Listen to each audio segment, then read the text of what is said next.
Yangi hayot atrofidan 3,5 sotuvlik uchastkamizni olib kelib sizlarga bitta qilib sotib yuboramiz. 7 sotuvga tushgan bo'ladi. Hamma shart sharoitlari bor. Indeks bozoridan kelishimiz bo'ladi olib kelib. Hamma shart sharoitlari bor. Yo'lli yuzi birinchi liniya. Olib kelib mashina qo'yishda muammo yo'q. Bu tarafimizda mevali daraxtlarni ekib qo'yishgan. Endi sizlarga uyimiz ana ichkari qismidan birma-bir ko'rsatib beraman. Uyimiz olib kelib 10 ta 12 ta xonasi bilan qilingan. Hamma shart sharoitlari bor. 9 ta 10 ta oralig'ida xonasi bor. Bu yerda bitta xonasi, bu yerda o'tiradigan tapchanni zonasi, bu yerda zelyonniy zona hosildorchiligi uchun juda ham zo'r variantda qilingan. Uyimizda bu yerda xonalarimiz joylashgan bo'ladi.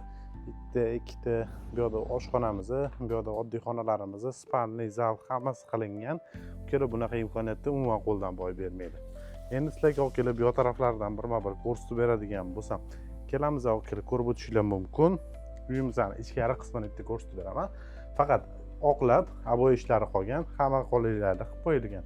Bu yerda 3 ta xonamiz bo'ladi, olib kelib ko'rib o'tishinglar mumkin. Korobka variantda qilingan.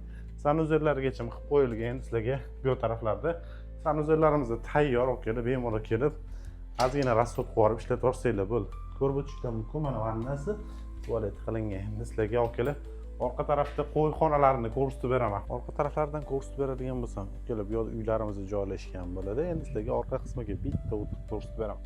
Bu yog'imizdan kladovka, bu yog'imizdan letniy oshxona, qo'yxona, molxona varianti foydalansanglar, vashshe zo'r joyimiz bo'ladi. Uyimizning egasi bu tarafimizda qo'yxona varianti foydalanishyapti. Ko'rib o'tishinglar mumkin. Qo'ylarimiz joylashgan bo'ladi. Bu yerda yemxona qilib qo'yilgan, hamma shart sharoitlari bor. Bunaqa imkoniyatni umuman qo'ldan boy bermaslik kerak. Shu ko'rib o'tgan xonadonimizdan olib kelib sizlarga $220 ming berib yuboramiz. Pastda egalar nomerini qoldiraman. O'zingizlar bog'lanib batafsil ma'lumot olsanglar bo'ladi.